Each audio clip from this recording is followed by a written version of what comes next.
Good morning. मैं शारमीन आप लोगों का साइंस में आज पढ़ाने जा रही हूँ पार्ट्स ऑफ ए लीव्स। कभी आप लोगों ने लीव्स में देखा है, कभी आप लोग लीव्स को गौर से देखिए तो आपको पत्ते में नज़र आएगा कि एक पतला सा एक लाइन जो है वो आपके टिप से लेकर के बेस तक पूरा गया है। सेंटर में एक मोटा सा, एक जैसे आप इसमें देख रहे हो, एक सेंटर में एक मोटा सा जो है वो एक स्टेम से होते हुए ऊपर तक गया है और उसके आप देखोगे साइड में इस तरह से वेन्स निकले रहते हैं।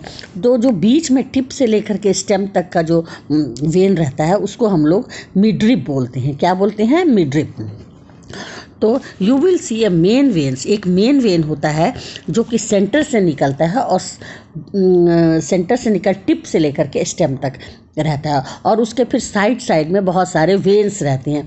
तो जो बीच वाला जो रहता है जिसमें से स्टेम से जो है वो वाटर और मिनरल्स कैरी करके पूरे लीफ के पार्ट्स में पहुंचाता है, तो इसे हम लोग बोलते हैं मिडरिप। और ये एक डबल लाइन से मिल करके बना होता है जिसमें एक में ये इसमें क्या होता है कि डबल लेयर लाइनिंग होती है, डबल पाइपलाइन होती है। तो एक पाइपलाइन से आपको वाटर कैरीज होता है और दूसरे से आपको मिनरल्स में हो गया नाइट्रोजन, पोटेशियम, जो कि ज़मीन के अंदर रहता है। जो मिनरल्स जो रहता है वो ये दोनों डबल पाइपलाइन से बीचों बीच से आता है और वो साइड वेन जो होता है, वेन्यूल्स, वेनलेट्स, उसमें सारे को पहुँचाता है। और ये सब पानी जो पहुंचाता है तो स्टोमेटा में भी जाएगा, क्योंकि उसके निचले सरफस, लीफ के निचले सरफस में छोटे छोटे पोर्स होते हैं, यानी छोटे छोटे छिद्र होते हैं, छोटे छोटे होल्स होते हैं, जिसे कि हम लोग स्टोमेटा बोलते हैं। और उसका एक पार्ट जो होता है, यानी सिंगुलर, प्लूरल में हम लोग स्टोमेटा बोलेंगे और जो सिंगुलर है उसको स्टोमा बोलते हैं। तो उसमें छोटा छोटा बहुत सारा लीफ के ऊपर सरफेस नहीं या वेंट्रल नहीं, जो निचला सरफेस होता है जिसको हम लोग बोलते हैं डॉर्सल सरफेस, वहाँ पर छोटे छोटे बहुत सारे होल्स होते हैं जिसे हम लोग स्टोमेटा कहते हैं। और इसी में सारा जो मिनरल्स और वाटर या ऑक्सीजन जो है वो सब उसके अंदर जाता है। कार्बन डाइऑक्साइड, ऑक्सीजन और वाटर और मिनरल्स, और सारे उसमें खाना बनता है। सनलाइट से, सूरज से उसको एनर्जी मिलती है, हीट मिलता है और वो वहाँ पर कार्बोहाइड्रेट बनाता है। कार्बोहाइड्रेट बनने के बाद जो कुछ भी वाटर वेपर्स वगैरह जो बाहर निकलता है या ऑक्सीजन जो बाहर निकलता है वो खाना बनने के बाद उसी स्टोमेटा से बाहर निकल आता है, यानी उसी में बहुत सारे होल्स होते हैं। तो लीफ जो है वो कार्बन डाइऑक्साइड उसमें ले जाता है, आपके लिए फूड बनाता है। और फूड बनने के बाद, जैसे आप लोग घर में खाना बनाते हो तो कुछ वेस्ट प्रोडक्ट भी निकलता होगा ना, छिलका निकलता है सब्जियों का। उसी तरह से जब ये खाना बना लेता है तो उसमें से जो वेस्ट प्रोडक्ट निकलता है, ऑक्सीजन निकलता है या वाटर वेपर्स निकलता है, वो सारे स्टोमेटा से बाहर आ जाते हैं।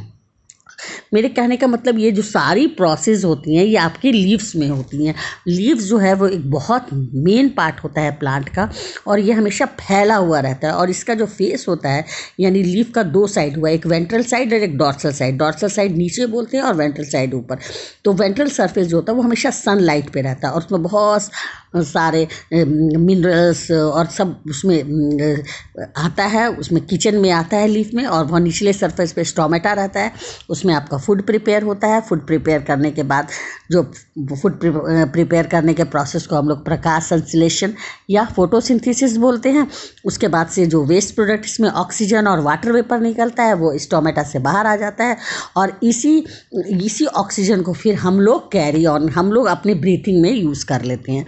तो ये लीफ का एक फंक्शन होता है और लीफ का एक पार्ट्स होते हैं मिडरिप, जो कि स्टेम से ऊपर रहता है, जो डबल पाइपलाइन होता है ना, वो कैरी करता है मिनरल्स वगैरह उनको चाहिए।